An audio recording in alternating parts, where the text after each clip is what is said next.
Euh, Maintenant, j'ai très envie de faire un petit exercice avec vous où nous demandons chacun dans son esprit pour de l'aide avec quelque chose que vous cherchez en ce moment.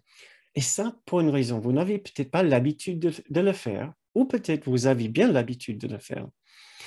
Pour moi, ce qui est essentiel, c'est de savoir qu'il n'y a pas de mal à le faire. Puisque j'ai entendu aussi beaucoup d'étudiants du cours dire non, c'est mal de demander de Saint-Esprit ou Jésus pour les spécifiques, pour les choses spécifiques. Non, ce n'est pas mauvais.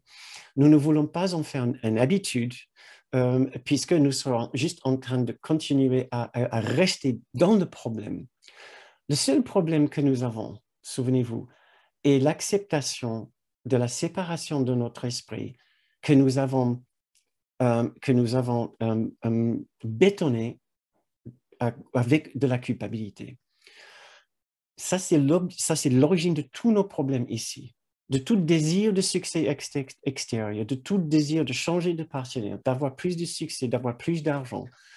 La vraie raison pour laquelle nous voulons ces changements extérieurs n'est pas vraiment à cause de l'extérieur, mais à cause de notre condition intérieure de culpabilité, de fausse culpabilité.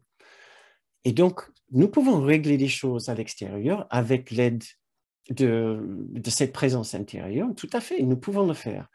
Mais changer les aspects d'un rêve ne va pas nous réveiller du rêve. Changer les aspects d'un rêve ne va pas nous réveiller du rêve. Et c'est le rêve tout entier qui est la source de douleur et de souffrance. Nous pouvons changer les aspects du rêve, mais la douleur va rester là. Sauf si nous avançons à utiliser cette présence intérieure pour demander la guérison des choses vraiment importantes, comme la culpabilité dans notre esprit.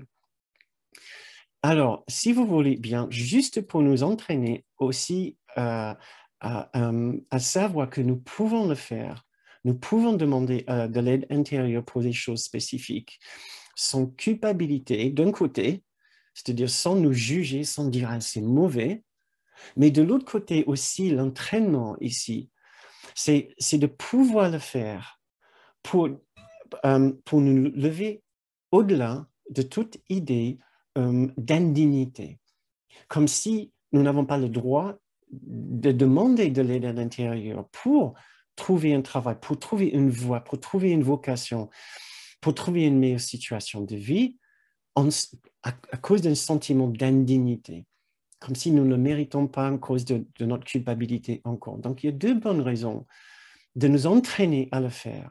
Et c'est ce que je vous invite de faire avec moi, juste pendant un instant. C'est d'essayer maintenant, dans le calme de votre esprit, réfléchir à un objectif que vous avez. Peu importe, que ce soit un grand changement dans votre vie ou simplement une tâche que vous devez faire demain pour laquelle que vous redoutez un petit peu ou qui pourrait ne pas bien se passer. Et là, maintenant, vous allez tout simplement essayer de vous mettre en lien avec une sagesse intérieure, une force intérieure, et de vous demander d'être accompagné dans cette démarche. Nous n'avons pas forcément l'habitude de le faire. Et encore, nous essayons de faire notre vie tout seul, ce qui est une erreur. Donc, peu importe le genre d'aide que nous demandons, le genre de choses pour lesquelles nous demandons de l'aide, l'important, c'est de demander de l'aide à l'intérieur, demander d'être accompagné. Notre chemin sera toujours plus paisible si nous demandons cette aide. Donc, allez-y. Faites une demande à l'intérieur. Peu importe la façon dont vous exprimez cette demande. L'idée, c'est de faire un effort. L'idée, c'est d'essayer, de vous joindre avec quelque chose à l'intérieur.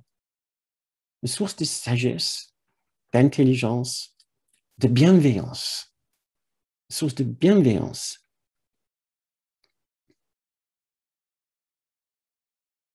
Et de demander juste d'être accompagné dans cette démarche.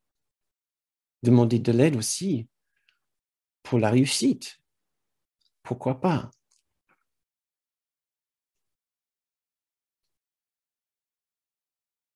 Essayez de ressentir aussi s'il n'y a pas un obstacle intérieur, quelque chose en vous qui tique un petit peu, qui dit « Ah non, je ne peux pas demander ça. » Essayez d'être sensible à ça et de... Vous pouvez nous dire après, dans la deuxième partie de la soirée, si vous avez constaté une difficulté ou un petit point ici oui, de résistance à faire cet exercice. Ça serait intéressant. Ça suffit, ça c'est déjà très bien. Merci beaucoup. C'est juste pour nous engager directement, immédiatement dans les démarches de le faire, de le mettre en pratique, et de savoir que nous avons le droit de le faire. Maintenant, ça ne veut pas dire que tous nos souhaits seront exaucés, puisque le Saint-Esprit n'est pas le Père Noël, ce n'est pas son objectif. Et si nous réussissons notre objectif, ça ne veut pas dire que c'était le Saint-Esprit qui l'a produit pour vous. Kenneth Wapnick nous expliquait que non, ce n'est pas le Saint-Esprit, puisque le Saint-Esprit est uniquement une forme de communication. Il n'est pas un magicien, un sorcier avec une baguette magique qui change les choses ici, qui me donne une belle voiture et pas à l'autre personne.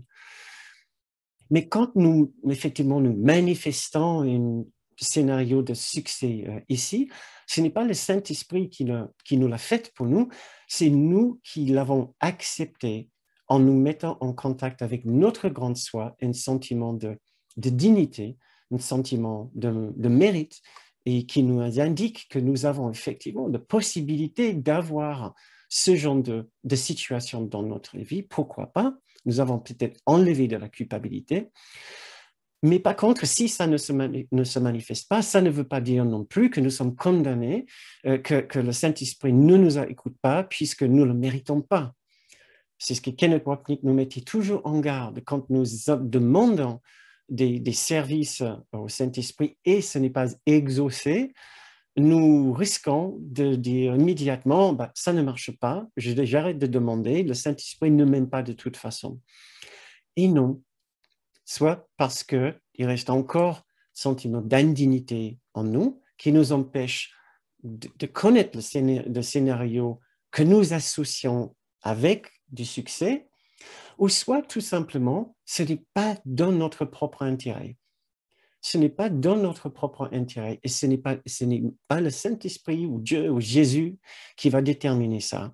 C'est notre propre grande soi, c'est notre propre grande sagesse qui essaie de nous mettre sur une autre voie, mais pas celle qu'on pensait était la nôtre, la meilleure pour nous. Et nous devons faire confiance à ce moment-là.